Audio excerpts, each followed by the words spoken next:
Hello there. Now there is a camera system that I have ignored for years. I thought it was too small, not serious enough, and compromised in so many ways. But today I'm swallowing my pride and I'm going to put that to the test. And I have a feeling the results are going to surprise me. Let's go.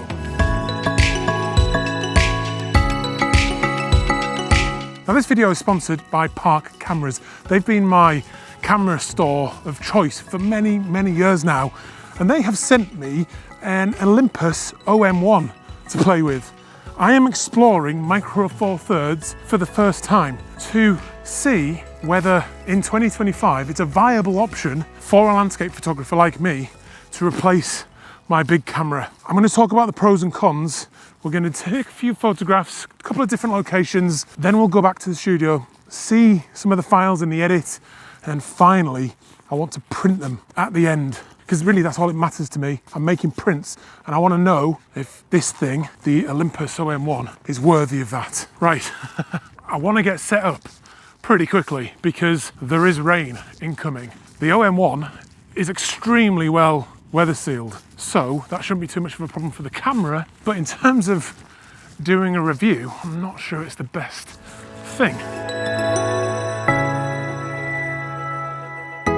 The rain has annoyingly arrived already, but I'm set up for a shot with this phenomenal view with autumn coloured trees that are to die for. They're just beautiful. And I'm right on the edge of this this little precipice here, so hopefully I won't die for them. But I'm notoriously, I think, one of the worst camera reviewers on YouTube. My main ethos is that I want to go out and just use the camera. What is it like to use in the real world? The reason I've ignored Micro Four Thirds for so long and the Olympus OM-1 is basically the sensor size. It's small, but that results in images with generally lower image quality, and then the resolution. This camera here has 20 megapixels. That's probably not enough if I want to print big. But this camera, and a lot of Micro Four Thirds cameras, have some electronic trickery up their sleeve. So we'll talk a bit more about that in a minute when I take this photograph. But why, therefore, am I interested in it now? First and foremost, it's the weight. They are much smaller than my DSLR. The lenses are lighter and smaller. And for me, now into my mid-40s, that's a big deal. And if I can reduce the weight without losing quality or too much quality, that's good. At this stage, I just want good enough to make good prints. And if this camera can deliver that, then it may be something I'm going to be interested in. It is, I think, one of the best weather-sealed cameras on the market today. And for a landscape photographer, that's huge. I made a video about going to shoot in the rain the other week. This camera would be perfect for that, as I'm about to prove, I think, when it gets wetter today. Stabilization, that's another one. I use a tripod a lot, but this thing has 8 stops of stabilization. So in actual fact, even for fairly long exposures, you'd be able to handhold it. And then you get all the normal sort of good video features. One thing I am interested in though is, like I said, it's got a 20 megapixel sensor, but it has a high res mode. It can do, on the tripod, 80 megapixel files by taking a series of shots and shifting the sensor around a tiny bit. And then it creates the final file for you in the camera. 80 megapixels, that's pretty good. I'm very interested to see what the detail of that is and how that will print. Thankfully, there's no wind today because you don't want too much moving around in your scene because it's combining things. There's no wind at the moment. So I'm going to take a shot of this scene here. Now, the lens I've got on is a 12 to 40 millimeter lens, but essentially you just double that to give you the 35 millimeter equivalent. So this is like a 24 to 80. But the trees are just an amazing colour. So I think it's actually going to be a really nice shot. Moody sky, big cliffs, those autumn colours of the trees that are just amazing, all looking really, really good. No movement in the scene as well, which is going to work here. I'm at f8, because it's a Micro Four Thirds, you don't need to stop down quite as much to get a similar depth of field. So f8 is, I don't know, it might be like f11, f16 on a full frame camera. I'm at ISO 200, which is the base ISO. And then for the current lighting, I'm at 1/25 of a second. Let me just make sure there is no rain on the lens, being careful not to fall off this cliff. Have a quick look through the viewfinder. focus onto the cliff here. Fire away. 2-second timer. And then it does its trickery. Takes a few shots. It then processes them, which it's doing now. And then up bangs the image. It's still a raw file, I believe. So let's have a look at that. Zoom in. Oh man. On the back of the screen, that is looking super crisp. I'm very excited to get that back to the studio in a little while and maybe print that out if it post-processes. There's actually some lovely detail in the sky and things, so I'm excited to try that out.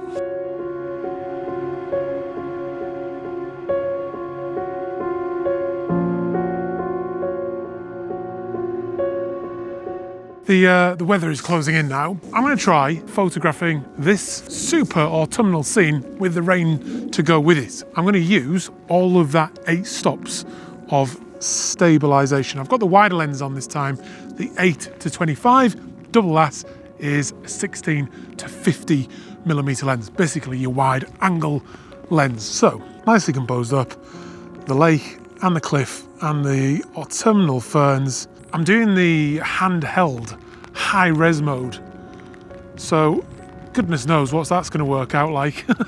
It'll be really good to look at those on the big screen, but I want to tell you about one more feature, and in order to do that, I think we should go somewhere a little bit more sunny.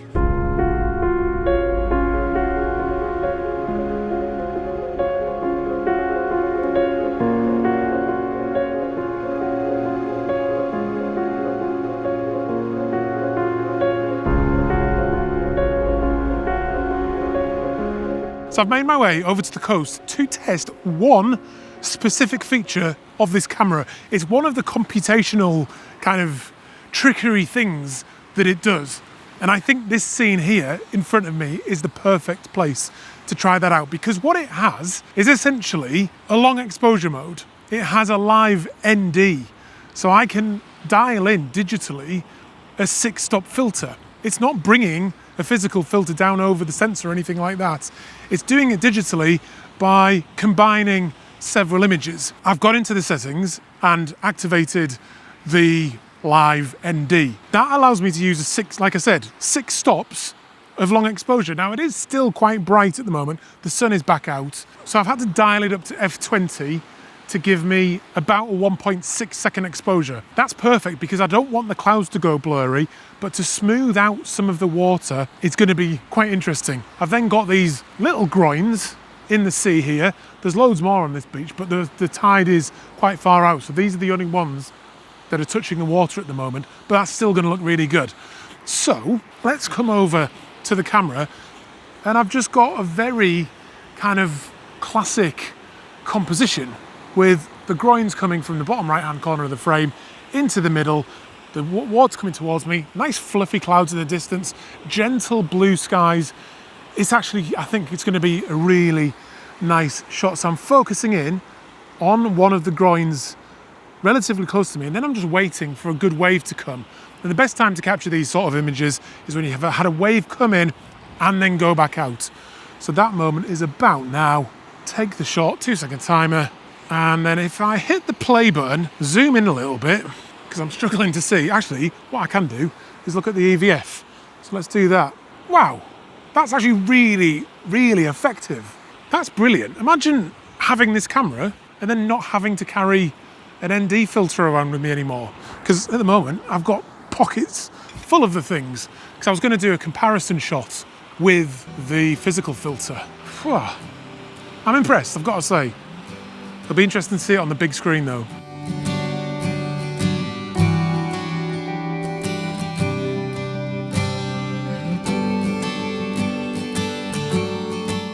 So I'll have a look at those images in a minute and print them out, but as you know, this video is sponsored by Park Cameras, and they have been my camera store of choice for many, many years, and I've got the receipts to prove it. From big purchases like the Fujifilm X-T3 or this Sigma lens, to slightly smaller purchases like these Rode microphones, Park Cameras have always been brilliant. But did you know you can also buy used and pre-owned gear from them? Just go to parkcameras.com/used, where they list everything with multiple angles so you can inspect the product that you are buying. And you can buy with confidence too, because they provide honest descriptions about the condition of the gear, and it all goes through rigorous checks by their expert team before it goes on sale. And then on top of that, the majority of the gear comes with a 6-month warranty to give you that peace of mind. Not only that, but you can also trade in or sell the gear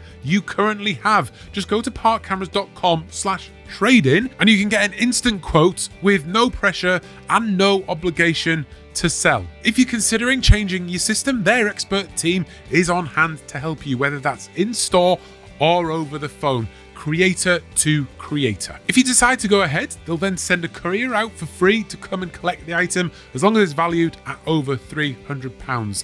They'll then put it through some checks, and once you accept the final valuation, you can put that money towards a new purchase, or they'll transfer the money into your bank account and it will land there in 3 to 5 working days. So go to parkcameras.com or hit the link down below and give them a shout if you have any questions. I reckon you could even tell them, I want that exact Olympus OM-1 that you loaned to First Man. Right, I love this bit. Let's dive into Lightroom and check out the image quality and what these files look like. I have already given them a little bit of an edit, but this one is the one taken at the coast with the electronic long exposure, and it looks brilliant. This is just the long exposure mode. There's no noise reduction on this. The only thing I've done is sharpen up the groins a little bit. They were a tiny bit soft, but as you can see, the long exposure looks so good. It's barely any different to if I was using a filter. There's very little editing gone on with that as well. It's just those subtle blues, very low noise as well because it was very bright.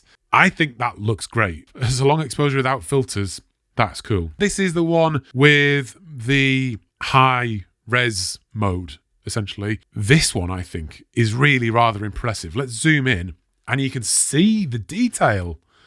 Look how far that's zoomed in as well. That is an 80 megapixel file and that looks great. That's really impressive because it's quite a lot more detail in it than the normal version. The colours of the trees as well is just stunning with a few subtle edits as well. And I've obviously darkened the sky off, and which has brought out some colour that was there. It was very subtle, but it's there and looking nice. The one thing I've noticed that isn't quite right, bearing in mind this was on the tripod, is there's some little sort of fringe edging bits where there's high contrast, and I couldn't get rid of it in the edit. You can see it really clearly on this tree line here where the yellow goes into the green, and it's some very strange fringing. Not quite sure what's going on, although I am very zoomed in. I don't think that will show on the print though, because it's going to be very small on an A2 print, that, because it's so far in. So we're pixel peeping here. But I just wanted you to know that on that high res mode, that fringing is there. If you're looking at it on a screen in that sort of size or on a print, I don't think you'll see it. We'll discover that in a minute when we print. Right, this one is the handheld high res mode. This is probably the worst one of the lot because look at the movement. Because I was hand holding it and talking to camera at the same time, you can see I've obviously moved and it's not quite right, especially with these bits in the foreground. Like look at that tree there that lost loads of sharpness, and these bits of tree in the foreground. But things in the distance look quite a bit better. Like the cliff face there, the distant hill, even the trees down there. That's still reasonably impressive considering it's a high res mode and it's handheld. This is just a normal shot. So this is still handheld, but without the high res mode. So this is the same normal resolution. So 20 megapixels. As you can see, the sharpness is all back there. What settings are we on there? F8, ISO 200, and 1/13 of a second. Handheld at 1/13 of a second. That image stabilization is good. And you can see the crisp detail in the autumnal ferns in the foreground there. The big downside of this, though, which is a problem with the 20 megapixel sensor, is because it was getting a bit dark at this point, it's quite noisy. Can you see that? Loads of noise in the water there, loads of noise in the fields, but electronic trickery these days lives in Lightroom as well and in our software. So let's just go ahead and do a little bit of denoise on that. Let that apply, and then we'll take a look at that. And actually that cleans it up really nicely. It's pretty good. I'm going to print that as well and see what it looks like, because I think that's quite impressive. If you were just showing that on a screen, you'd never know. The noise would be invisible. Right, so I'm going to get my paper out and hit print.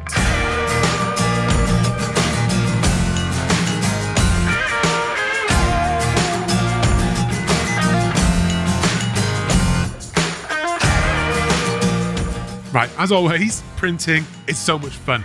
You see that thing peel off the printer. It's such a good moment. Let's start with the seascape. It looks so nice.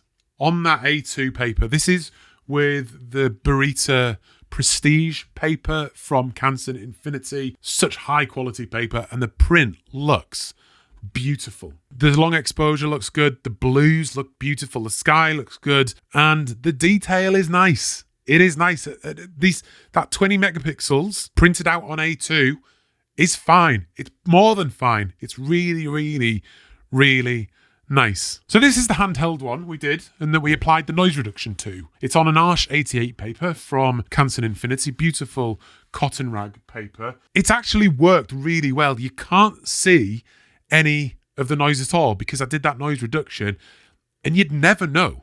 You would never know that noise reduction has been applied because prints can be quite forgiving, and this one's no different. Yeah, it looks fantastic. I can't complain. So let's look at this one here. This is with the high res mode. I'm going to put it down, and it just looks incredible. The detail is beautiful, and I was right that that fringing that we saw earlier cannot be seen. It's too small in the image, and it just looks like a natural edge between the tree and that field. You can see the benefit of that extra resolution even at A2. It's subtle, but it's there. You can see the detail a little bit closer up. The colours are beautiful as well. I'm super happy with that. I'm super happy with it. So let's try and conclude this review a bit. Firstly, the weight was brilliant. I loved hand holding it as well. It made me want to run and gun a little bit more, do more hand holding because of that image stabilization as well. But having that less weight from the lenses and from the camera